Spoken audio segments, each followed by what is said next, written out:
Hello and welcome to Chasing RV Sunshine. On today's RV life vlog, we are talking about what our camping costs were for the first months as we full-timed RV'd and the RV newbie mistakes we made.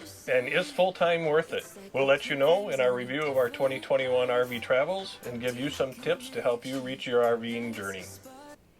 Hello, welcome to Chasing RV Sunshine. Joel, Deb and Maya here. We are a full-time couple with a spoiled dog that is downsized, sold everything, retired, and moved to full-time RVing. we are new to the RV lifestyle and are happy to take you along for the ride with us as we feel like we are living in the book RVing for Dummies sometimes. There is nothing better than the feeling of freedom RVing brings us. We love RV travel and feel RV love every time we head to a new location and show you how we travel in our RV.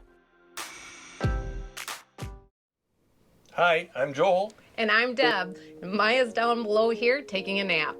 We had a great 2021 with lots of things going on. We got our house on the market in April. We closed on it in June. We then moved into the RV full-time while we were still working.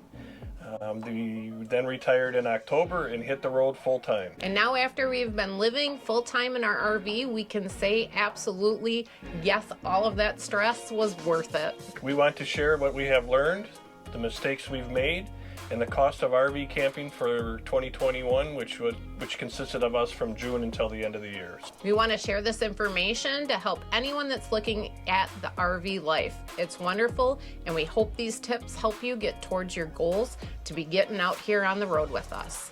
Check out our video on tips for downsizing. The link will be above and down below. And the first thing that we actually learned, and we have found that we definitely like staying in areas for longer. We're finding that we like to stay in areas for at least 2 weeks. We've stayed in a couple places for a month, and that's worked out real well. So we definitely like to travel a little slower, like to get to know the area, find out from the locals where to go and what to do.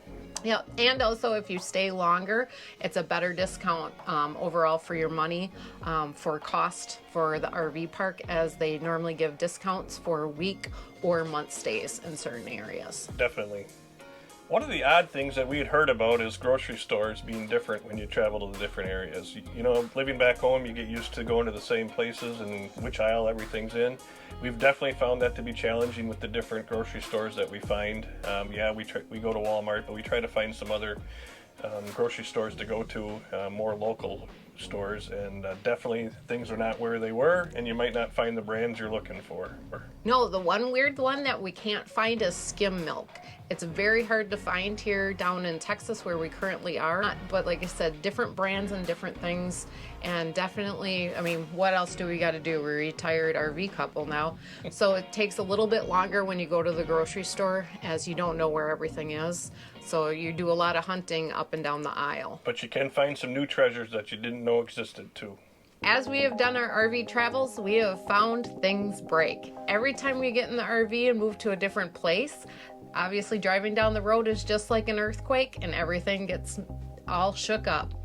But we're finding that if you have extra parts along, that it's an easy fix. Yeah, there's no way you can carry every part, but you want to know the common ones that are going to break and have those on hand, so it's an easy fix. You don't have to call a tech in to fix it, because that can be very expensive. Yes, we have lots of extra clips for our drawers that open and close, and one that actually holds to the top of our refrigerator.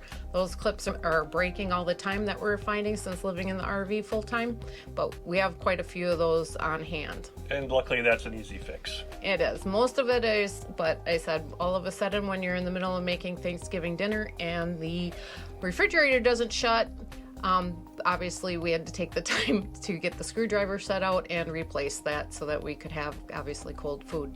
Yep, easy fix. Yep. One really hard thing for Joel and I to do was to actually slow down on travel days and not rush. Yeah, definitely. We're both type A personalities and want to get things going and get things done and get on the move, but we found that on travel days you just gotta go through your list and through your process and do it slowly so you don't make any mistakes. And really, we're retired, so why do we have to rush to our next destination? Another huge important thing on every day is communication is key between the two of you. We have a set of walkie-talkies that we actually use because not everywhere that we are going to head has cell phone reception, so we don't want to rely upon just cell phones to be talking back and forth while setting up or taking down. Communication in general, living in a small space, is incredibly important. I get crabby if I don't have my cup of coffee right away in the morning. So luckily Joel has learned to have that cup of coffee ready for me right on the Keurig. And definitely don't forget the milk. Yes. If we can find the milk. Right. Obviously, as you go out on an adventure in an RV, there's always going to be mistakes and mishaps that happen. When we first got the RV, Joel kept hitting his head on the outside and ended up having a nice scratch down his forehead for a while. Yeah, check out that video. Yeah, the slide's definitely getting used to where they are, and you know, when you're bent down and into one of the under cabinets trying to grab something, you forget when you turn and get up you're going to run your head into a slide, so always fun. One mistake that we did make was we always put our bleach and laundry detergent inside the washer for storage, and then obviously on laundry days we took it out and set it on the floor. Well, we never thought about it, but the bleach thing accidentally got kicked and we now have a bleach stain under the bed. Luckily, it's not that bad and it gets covered up by our bedspread, but that was something that we could have prevented if we would have set the bleach up on the shelf that was right near there instead of setting it on the floor. Yeah, like Deb said, it's hidden underneath the bedspread and underneath the bed, but when you lift it or go down there to get something out from underneath, it's a constant reminder of a mistake you made. Speaking of laundry, what else are you supposed to do when it comes to laundry? Yeah, so we have a double stack washer and dryer, so the dryer's up top, so I was changing the wet clothes into the dryer, and I didn't look to see if there was anything in there, and turned the dryer on and went back and found that there had been a box of dryer sheets in the dryer. So what's going on here, Joel? This is when your wife puts the dryer sheet box back in the dryer without telling you. We had plenty of dryer sheets in there and the clothes smelled good. Yes. So what you're telling me is you put the load of laundry in there without checking to see if there's anything in the dryer. Well, there's usually nothing in the dryer. The box used to be over there. This is what happens. It's probably going to smell good. Good. Yes, it smelled really good in here for a couple of days because it was so strong with the dryer sheet smell. But tip, make sure you look in places because storage is limited in an RV, and sometimes your wife will find creative ways of putting things somewhere, so make sure you look first. Well, that's hilarious. One mistake that I made is I forgot on the checklist one time when we were moving to put the tension rods that hold the food into the refrigerator to keep it from sliding around or out while traveling.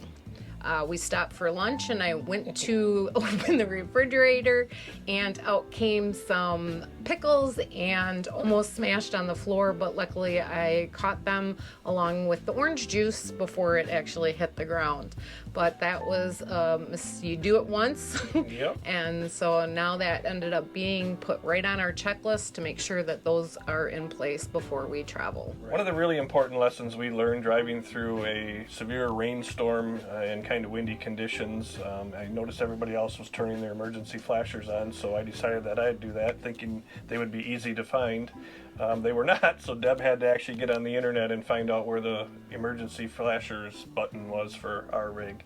Luckily she did it, and it was an easy location obviously, so we were able to get those on and be safe. Yeah, it was just underneath the steering wheel, but it was at an odd location that I guess I wouldn't have thought to look. Yeah, but we did find it. We're able to get them on, but that was something we didn't think about to learn prior to actually driving the RV, which was incredibly important. These are things that you should look into so that you know your rig before you're driving it if it's a drivable. Not necessarily a mistake, but another thing we found when we were downsizing, we were doing so with the idea that we weren't going to have a storage unit, so we only had a few boxes that went to my parents' house for storage. And then as we started moving into the RV full time, we decided that there were a couple things that we'd really like to have at our seasonal site. So luckily a storage unit came available there. We rented that, so then we were able to start saving a little more than we had originally thought we were going to be able to. Now, there weren't a lot of things that we had already gotten rid of that we probably would have saved, but making that decision earlier might have helped a little bit. Yeah, we were going to build just a small shed that was on our permanent site back in Wisconsin, but it ended up actually, with the cost of everything going up, it was cheaper to get the storage unit, and Joel calculated the cost, and it would have taken us 7 years of renting the storage unit compared to building the shed from how expensive it was. Right. So the storage unit is bigger than what we had wanted. We wish we would have known, because there's probably a couple other things that we would have saved, but we didn't, because we didn't know we were going to end up having that. Right. So, but we are grateful for having the storage Absolutely. unit, and and it's handy because it's right at our area where our permanent site is. Just means we can get more stuff. No, it doesn't. Oh, okay. Now down to the nitty-gritty. What were our camping costs for 2021? We do want to say that we did start full-time RVing on June 1st, and so that's what our numbers are. This is accountable for the 214 nights since full-timing. Correct. We did have some costs that were annual costs, like where we have our seasonal site that is spread out throughout the whole year. So there is some costs in there, but that's to include when before we sold our house, we were still living at our house and then going to the RV. So between April and June, we were back and forth or whatever. So that cost is an annual cost, but we're going to concentrate on the 7 months since we've been full-timing. So our seasonal site is $1,500 for the full year, but we're only including the 120 full-time days we stayed in it since June 1st. Yes. We also did some summer RV travels with my brother and his family, and the cost for camping for a state park and a private park down near La Crosse was $394. Right.